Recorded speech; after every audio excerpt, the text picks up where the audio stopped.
Well, I think the one thing that discipline definitely does help you with is it helps you get things done. And when you get things done, when you actually do things, you have more success. If you have more success, and sometimes a big part of success is just not being fucking lazy and just doing it. Yeah. That's like 90% of it is just showing up. Get there and start working. Like, you're not going to feel perfect every day. If I only worked out when I felt good, I'd be a fat fuck.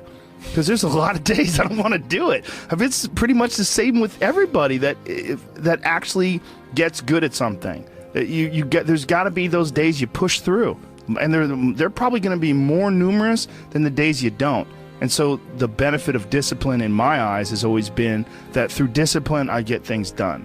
Yeah. I always say that I'm like the most lazy, disciplined person I know because I don't want to do it. Yeah. But I always do. One of the big problems is sitting down and doing the work. Mm-hmm. And you got to, and Pressfield talks about that in the most concise and beautiful way, and he labels it like an enemy. He calls it resistance. Mm-hmm. And that you have to sit down, you have to overcome resistance, and that the pro goes to work. And it doesn't matter if you're sick, doesn't matter if you have kids, it doesn't matter what, you're a pro and you go to work, and that just, it puts it in your head that this is what I do. This is what, and you have pride in that. And then when you are in front of that keyboard and you look down at the count, it says, I got 1,000 words today. I put 1,000 words in. You're doing the work, and out of that work, gems blossom. Yeah. Little things, but you might have a day where you just write nothing but dog shit. So what? Show up again tomorrow, and tomorrow out of that dog shit, a flower will emerge. You never know, and that's the only way to develop real. Like, to really develop your potential 100% in anything, whether it's as an author or even as a martial artist. There's a lot of creativity in martial arts. To be a great striker, you have to be creative because you have to develop patterns or execute patterns that aren't going to be perceived. This idea that life is hard, something you're supposed to shield from them, it's so silly. And, I've had this conversation with my friends because everybody that I know that's interesting had a fucked up life. But now we have kids, and the last thing we want is our kids to have a fucked up life. So we put our kids in these good schools, we live in these nice neighborhoods, everybody eats healthy, and there's no fucking domestic violence, and everybody seems, it's so different than all of our lives. And we were talking about it. Me and Brian Callen were actually talking about it. Like, look, we all had fucked up childhoods, and everybody we know had fucked up childhoods. And they're all interesting, but I don't want my kids to be boring, but I also want them to be safe. So it's like, how do you approach that? I mean, I think you get involved. This is what I've chosen to do, is get my kids involved in martial arts and give them the opportunity to pursue difficult things, and understanding that through pursuing these difficult things, like in accomplishing stuff, like you learn something about yourself. You learn that you have this ability inside of you to overcome. Get obsessed with life improvement. Find things that you enjoy doing that are difficult, do them and get better at them. It seems so simplistic. It seems like a ridiculous, idealistic point of view, but it's effective. Well, you need some amount of pride and some amount of ego to get good at things in the first place, because it's such a counterintuitive notion, because you have to have a belief in yourself. You have to be able, like when you start out at jiu-jitsu, you're a white belt. Like, I remember being a white belt and being like, oh my God, I am fucking never going to get good at this. I'm going to suck forever.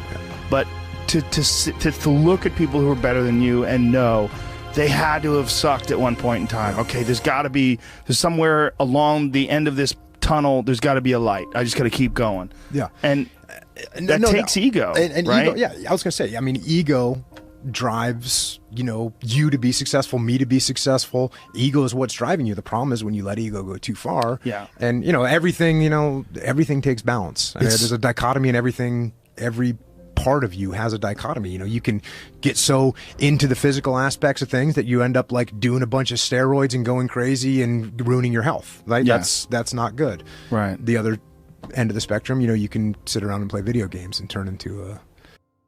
Bodybuilding is a great example of that, because when you start lifting weights, you're like, God, I'd like to be stronger. And you start getting a little bit bigger. You're like, oh, look at that. I got a muscle. Woo, this is cool. And then you keep going, and then you keep going. But some guys get so fucking crazy, they won't stop until they have 22-inch arms. And they want to have thighs that are so big, they have to walk like they've got a barrel in between their legs. And, you know, and they just can't help it. They just take it to some completely unhealthy place. Yeah, that's rough. Yeah, well, it's just the nature of trying to get good at something. You got to recognize what's good and what is just fucking insane. For some people especially, they're just experiencing way too much pressure. And that pressure, a lot of times, it's just an imbalance in perspective. And some of it's, I was talking to this mom once. Her daughter does gymnastics with my daughter, and we were talking about kids killing themselves where she used to live. She used to live in one of the really wealthy tech areas outside of San Francisco, and a bunch of kids that went to school with her daughter that were like 15, 16 were jumping off bridges and shit. Like, it was like an epidemic. And they were trying to figure out what the fuck is going on, and they're literally calling it affluenza. That these affluent kids and their families are literally worth $1 billion. You know, I mean, everybody's super rich, and they're having this insane pressure, like before high school and in high school, to be in Ivy League schools and to get 4.0s and all, and they're not having any fun, and they're not experiencing life, and they don't have any hope, and their parents are all on fucking pills, and they're just killing themselves. For some people out there that aren't feeling good, man, if you just fucking struggled more, you get over that struggle, you feel better. It sounds so simplistic, but I swear by it. I've felt shitty myself, and then forced myself to work out, and after I get out of there, I'm like, whoa! 100%. Fucking it's 100% guarantee. It's hard for people to break momentum, too. Momentum that's good momentum, or momentum that's bad momentum. When I get on a good groove of working out all the time, I feel it. Like, after I'm done working out, I'm like, yeah, I can't wait to get in there again. I can't wait to work out again. That's the good momentum. But then there's that bad momentum, like you get injured or something like that, and you can't do anything for a couple of weeks, and then to try to get that kickstart that motor up again, it's hard to get momentum. There's a lot of people that are eating shit food, and then by the end of the day, your body's in a crisis. Your body's just processing all this bullshit. And if you're eating a big, bullshit lunch filled with nonsense, like, your body's got to process all that stuff. And so at the end of the day, yeah, you're going to lose your willpower. So, like, when 5 o'clock, 6 o'clock rolls around, you're going to be tired. But if you have a healthy lunch, and, you know, you're properly fueled, and then you also have positive people in your life, everyone's motivated, by the end of the day, you're going to feel good. Whatever the fuck your thing is, just go and do it. Just force yourself to do it. And if you feel like shit because you ate lunch, then your lunch was, you know, filled with bullshit, well then, hey dummy, don't eat shitty lunch tomorrow. Tomorrow try a nice salad. You know, try a salad with some salmon and see how you feel then. You're like, hey, I feel way better today at 6 o'clock. Duh. Now your decision making will be better. Like, people don't understand how significant it is. Like, all these little decisions, those are like that's the path for the rest of your existence on Earth. And if you decide to go to fucking Cheetos chocolate chip cookie route, you're just making a shit path. You're carving your fucking path through broken rocks and glass, and it's not the way to go. You know what else doesn't exist in a day-to-day life? A place where it's okay to be a man. It's actually okay to be a man. It's okay to have man thoughts. Like, everybody is so toned down and neutered.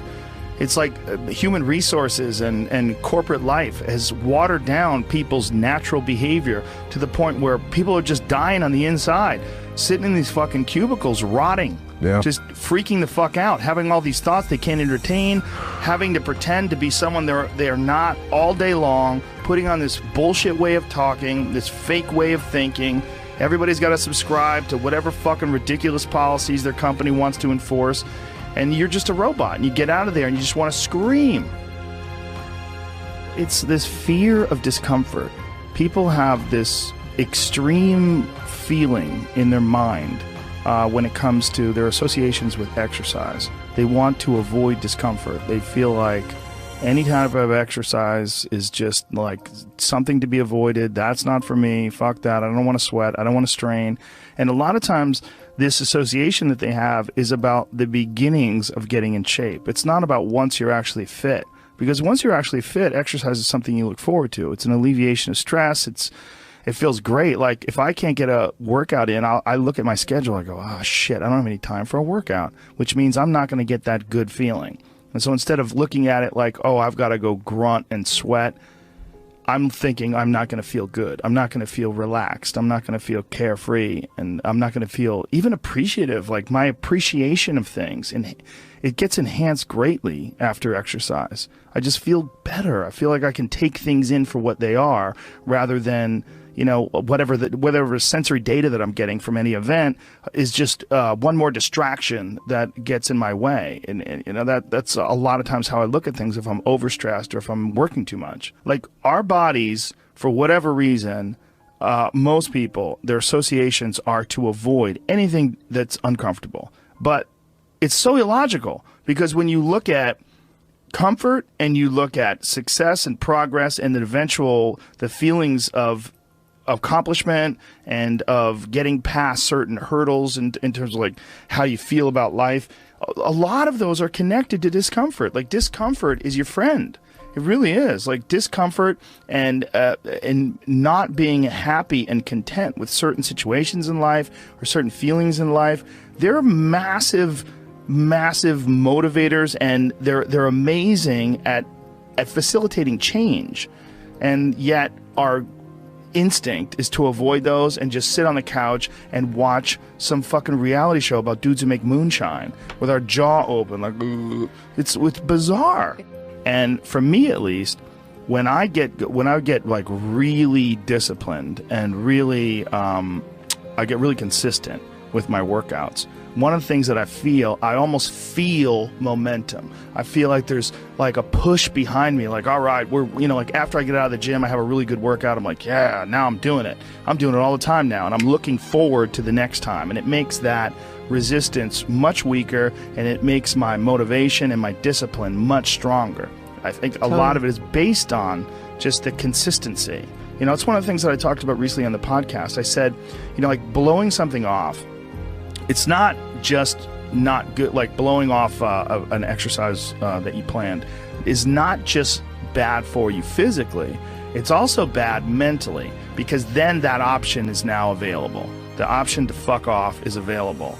And you did it before, and you're probably going to do it again, and you'll get mediocre results, not just in that aspect of your life, but maybe in all aspects of your life. Because I think that option to fuck off, when you embrace it, that is a pathway that you might choose when it comes to dealing with conflict in your personal life, dealing with business decisions, dealing with career decisions, like an uncomfortable decision that you might be faced with, where maybe you need to make a change as far as like what your pathway is in life, but you don't do it, and instead you fuck off. And that the inclination to fuck off, I think, that gathers momentum as well. The inclination to be disciplined, that comes with momentum too. And I think both things, like you take a path, like the path of the healthy person or the path of the fuck off. Like this is not, like your body is like a race car that you can juice up yourself. Like you can add the fat tires, you can add the improved suspension, you can beef up the horsepower in the engine. You could do all that yourself. Or you could just choose to have this shitty body that's always falling apart on you, because we're essentially ecosystems. You know, and we're in charge. This weird consciousness that has all this resistance and has all this inclination towards comfort and fucking off and blowing things off is what is in charge of making all these things happen that keep this ecosystem healthy. It's almost like if Earth itself had like a shitty manager. You know, if like there was a natural manager of Earth that was like, oh God, who cares if it rains? Oh God, you know, like I'm gonna stop growing things. I don't give a shit anymore. It's all stupid anyway. I mean, it's literally like the just blow it up. Yeah. Fuck it. Let's just kill all of life. It's all gonna die eventually. I mean, the sun only lasts 7 billion years. You see, that is the perspective a lot of people take with aging, where it's like, well, you're gonna die, you're gonna age, you can't stop aging, and it's like, yes, you're right, but that's not the point. The point is to age better. Like, that's the point. The point is to increase your health span, you know, and that is, we know is possible. Like that can, there's some of these like centenarians and super centenarians I've seen that are like over 100 years old, and they're like riding bikes and racing, and it's like, yeah, they're old. They are very old. But they're experiencing a very good quality of life. Yeah. And they're experiencing a quality of life that these other people that don't exercise feel, they physically feel their own body diminishing, and they just feel it's inevitable. It is what it is. You're wasting your time. You're out there running around. But no, we're not, because this experience right now, it's not like, no one's under the illusion that you're going to live forever, but you are enhancing the experience that you're currently involved in right now. And you are alive. Right. You are alive. You do experience this life. But do you experience this life optimally? Is it as enjoyable as it can be? And we all know that there's a spectrum for that enjoyability. Like, we've all had times in our life where it's not been so great. And then times in our life where everything came together, like, what a fucking great day. Woo! Like, make more of those. Like, you can make more of those. And then the whole thing's better. And I think when that whole thing is better, it affects everybody you touch, everybody that's around you, everybody you come in contact with. And that in turn, I mean, it sounds so grandiose, but in turn can affect the entire race of human beings. I've always wondered if the depression that people see en masse today, there's so much depression that people, I mean, it's a common trait. Like, it's a common condition. Oh, he suffers from depression. Oh, she suffers from depression. Like, oh, he's got herpes, you know what I mean? It's like, it's a common thing. I've always wondered, or I've been wondering more and more recently. It really hit me when, have you ever seen Heinmo's Arctic Adventure? This guy lives in this incredibly remote area of the Arctic National Wildlife Refuge in the Alaskan interior, and he lives in this really small log cabin, and he hunts and gathers, and that's all he does. And he's very smart. Like, he's not a dummy at all. And he's been up there. He lives with his wife, and he raised children up there, and it's really, really, there's some dark moments in there, because they lived like this from the time, like, when they had children up there, and they lost their 2-year-old baby in a fucking canoe. Like, they tipped over in a canoe and lost their kid. And it's like, it's really intense when they revisit the site and leave flowers. And it was like 30 years ago, and they had several children since then, but this moment is still like this intense moment of loss for them when they lost their baby. But this fucking guy is very happy and very, very smart and very connected and very articulate. And he firmly believes that human beings, when we evolved and developed and were hunter-gatherers, that there's a set of rewards. There's reward systems that are set up inside the human body, inside the very being that we embody, that don't get met in today's society. And that's one of the things that's causing depression. One of the things that's causing this funk that people are in is that we're living our lives, many of us at least, in these very unfulfilling ways, where you're going to this office with artificial light and you're doing something you don't want to do all day long, and then you get home and you're tired. And on top of that, you're eating shit. You're eating potato chips and you're drinking soda, and your body is just like, what in the fuck is this? We're supposed to be out in the fields. We're supposed to be walking up hills. We're supposed to be looking for animals or gathering vegetables. We're supposed to be doing all these things that our body's designed to do. We're supposed to be in nature. Yeah. And nature is like a medicine. Like, it literally is a medicine to you. Like, people that go, you don't have to go hunting, you don't have to go fishing, just go fucking hike, man. Just go hike up to the top of a mountain and look out. You know, there's a reward that you get from that is intensely, like, soul-filling. There's, like, something about, like, when I was in Colorado, and there was this area of Boulder where you drive up one of these roads, and there was this area where you could park. And it was this incredible view, man. And these people just park and just go out there and just look. But you get there and you park and you go, fuck. Because you would see, you're literally seeing the Continental Divide. These snow-capped mountains in July. Yeah. In July, it's covered with snow. Because those mountains don't give a fuck. Perspective. Oh. You know, just this whole new perspective on it. And I think nature, the ease of suffering is always in presentness. You know, when you're in presentness, truly locked in presentness, there is no suffering. There can be pain, but no suffering. Suffering is something created by our own minds. And I think nature is one of the great ways to do this, because humans, we take cues from our environment. And nature, as I was saying earlier, is always in the present. You know, there's this natural presentness of all the animals, everything around you. Whereas if you get around a bunch of people watching Housewives and stressed about this and popping pills, you're going to take on that energy too, and you're going to lose your presentness because of your surroundings. So it's like this ultimate regrounding tool where we get back to present moment again. Yeah. You know, and that's such a fucking key element to human happiness. And I think the other key element is having something we're fighting for. You know, having a mission. I think we're all forces, and that force needs to have an effect, needs to have a reason that it's moving in a certain direction. And I think with all of our needs and all of our needs met, you know, where we don't have to hunt for food, we don't have to acquire everything, everything's relatively easy, and it's all about advancement and all this, we've lost a lot of the basic mission, which was the mission to survive and procreate, you know, so, and we haven't replaced it with any other universal mission, which is, I think, one of the big allures of these things like wars and these things like creating an enemy. Well, at least then you have a mission. And when you have a mission, human beings are happy. You know, like Bertrand Russell talked about, he did a book, Conquest of Happiness, and he had his own fucked up attributes. Every time I bring him up, people talk about his fucked upness. He was into phrenology, and he might have been a racist, whatever, but he was a good philosopher. Smoked constantly. Yeah. But anyways, he talked about the happiest person he knew. The happiest person he could find was a groundskeeper on a manor who every day woke up and was at war with the rabbits of the grounds. He just declared that the rabbits were the fucking enemy, and he would go out with his gun and he would hunt as many as possible, and he would go morning till night, and he would kill as many rabbits as he could, because it was the rabbits were the ones eating the hedges and the flowers and whatever. So he basically made the rabbits his enemy and struck out every single day to kill as many rabbits as possible. And that dude, according to Bertrand Russell, was happy as fuck. He had a task. He had a task. He had a purpose. You know, he had a mission. My mission is to destroy the rabbits. I used to have a dog like that. Yeah? I had the happiest dog ever. His name was Frank Sinatra. And he was a pit bull that all he lived for was killing lizards.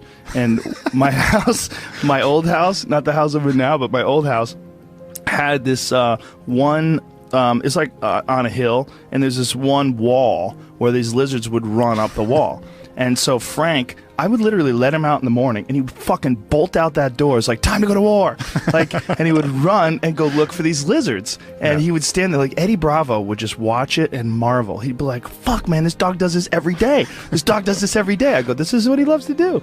And he would go there, and he would have his paws on the wall. And he would, and he would go crazy, and he would jump up and try to grab a lizard, and occasionally he would get one. And he'd be like, fuck yeah. And he would get one, and he would go looking for another one. He would go, and it was a pretty big yard. So he would go wandering around the yard looking for anything else that fucked up, anything else that was slipping. There was constantly, unfortunately, twice I had to take him to the hospital because he got bit by rattlesnakes. Because rattlesnakes were slipping too, apparently.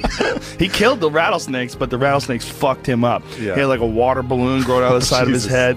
Both of my dogs, by the way, that's a real problem if you don't have the money to pay for the serum. It's super expensive. It was several $1,000s to treat them for this rattlesnake venom, anti-venom shit. It's like, I was like, man, what if I was poor? What if... that's a whole fucked up system. Like, they inject horses with the venom, and then they like get the antibodies from the horses. It's like this archaic system. I think my friend Donald Schultz is working on, he's a big snake handler guy. He's working on ways to innovate around that, because it's kind of like a real backwards system that they have, how you get anti-venom. Well, a horse will survive, so let's just fucking sort of put the venom in there, and then we'll get the antibodies from the horse, and then, you know, it's a weird thing how they do it. Yeah, well, that's a real problem with people that are vegans. If you're a vegan and you don't use any animal products and you get bit by a rattlesnake, you got two choices. Compromise your morals, or that's a wrap. Yeah. You know? But this dog was so goddamn happy. He had missions. Yeah. You know, he would go out of that yard and he wasn't bored. He was like, please take me for a walk. Come on, man. He was like, see ya, dude. I'd open that door. He was gone. He just had his little mission. And I think you can see that in the people who are the most unhappy. They seem aimless. Yeah. They're like, what am I here for? Why am I doing this? Nothing makes sense, you know? And I've even felt it in my own life when, you know, I know what my mission here is. My mission is to expand human consciousness, to help people be happy. Like, that's really what I find my greatest purpose in. But every once in a while, I'll get this kind of like fuck people attitude. Maybe someone said some fucked up shit, and I'm like, man, people fucking suck. Fuck people. And then at that moment, that's when I'm actually depressed, you know, because I've lost my mission. Instead of having a mission like, yes, my mission is human consciousness, all of a sudden it's like, fuck people, fuck that mission. They'll figure it out. And then I'm depressed because I've lost my purpose. It's very hard to rise above, like literally, when something like that happens and realize like, oh, you're encountering one diseased individual. You got to look at the mass of humanity. Yeah. Like when you encounter one diseased individual, it's so like this guy who shot up that nightclub in Orlando. You're looking at one diseased individual. And if you say, man, people fucking suck, look at what they did. Well, look at how many people that are responding with rainbows on their Twitter pages and love and all the best wishes to those folks that got killed and all that. I mean, I was looking at this guy's page who's an animal lover who was organizing people to go to the homes of the victims and see if they have pets that are trapped. You know, there's beautiful people out there. Yeah. There's a lot. There's more beautiful people. This is without a doubt not just the safest, the easiest. This is the happiest time in terms of like being able to like reach out and send love to people and have people send love to you. But just occasionally you run into cunts. Yeah, no doubt. And the cunts itself, man. But the beauty is out there too. It's just not as dramatic and it doesn't impose upon us as forcefully. But if we just look, it's around all the time. We run into good people all the time. But you know, you just make eye contact with that good person or that kid who's just looking at you and just creeping with that little smile, and you're like, oh yeah, the good of humanity, the fact that, you know, we really are love, you know, being expressed, you know, outwardly all the time, and it's just these other delusions that get in the way of that. Well, we're oddly attracted to negativity too. It's almost like we look at negativity online or that you run into as like a possibility of war. Like, you have to look out, this fucking drum's beating. God damn it, there's an army on the background. They're coming. But, you know, it's like this real impulse to sort of batten down the hatches. When really it's just some fucking 36-year-old loser sitting in his parents' basement, you know, farting and smelling his own farts and angry online. I mean, that's really what a lot of you're dealing with. You're dealing with, like, really sick people. Like, people that have just, for whatever reason, they've not found their path. They've not found any happiness. They've not found any fulfillment. They haven't found any growth. They're just stifled or rotten in some sort of a weird way. It just hasn't really worked for them. Yeah. And so they're lashing out. They're lashing out at the world. And you run into one of those and you're like, people suck. Yeah. And that's the initial response. And then the more conscious response is to look at them and have compassion for that person. Yeah, you know, that's hard to do, right? That is hard to do. And our system isn't based upon that. Even if you look at the U.S. penal system, it's very much about punishment. Whereas if you watch that documentary that Michael Moore did, Who to Invade Nest, where they go to Norway, they have a whole different idea of what the penal system is for. It's about restoring human dignity and cultivating, you know, a change, really making change in the person. It's not about punishment. It's about actually changing that individual so he doesn't do it again. And then you look at the recidivism rates between our prisons and Norway's prisons, and they're just dramatically different. That impulse to punish immediately, you know, is not the healthiest impulse. That's just going to create more issues down the road. You're not rehabilitating anybody. You're just taking even more broken people and putting them out in the world and hoping they're not going to do the broken things. Well, it's not going to fucking work. You know, the right impulse is always that compassion and looking to see, as if that was you, how all of these fucked up elements of the world and choices. I'm not overriding the fact that they had choices in all this. They're not free of guilt. But look at that like this is the person that just made some bad choices and had some tough shit to deal with and couldn't overcome it. The resistance in the video game was higher than his skill set, and he wasn't able to choose to work and choose to the positive elements that would allow him to overcome it. You know, yeah, see that. It's also Norway's dealing with far fewer people. That's true. You know, and that's a good thing for them. And it's also they don't have that conquerors mentality that we have. So we're so wrapped up in success and also in punishment. I mean, that is a big aspect of our culture, like punishment. And I mean, like when anybody does anything wrong online, the amount of people that feel like it's their job to shame that person and embarrass that person and insult that person, it's pretty crazy to watch when something goes down. It's all so counterproductive, you know, and I see that in the people shaming people for appropriation, right?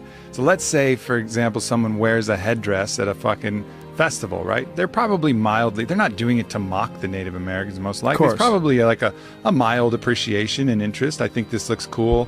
I'm in a place and, you know, and then all of a sudden they get all this intense hate and shame and putting all of this stuff, all of these intentions on them that weren't true. Again, going back to my point about morality, it's not about the act, it's about the intentions of the act. But right now we make it all about the act. Oh, you wore this headdress, that means you're insulting thousands of years of Native Americans, you're oppressing, you're appropriating. Like, no, I fucking wasn't. I was wearing a fucking headdress.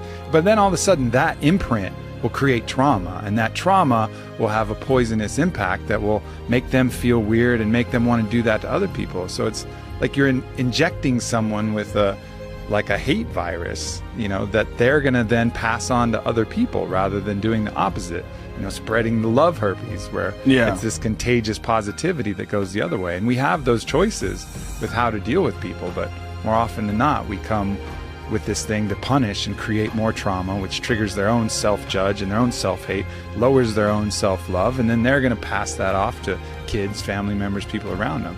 You know, there's just two sets of dominoes that we can choose to take either path.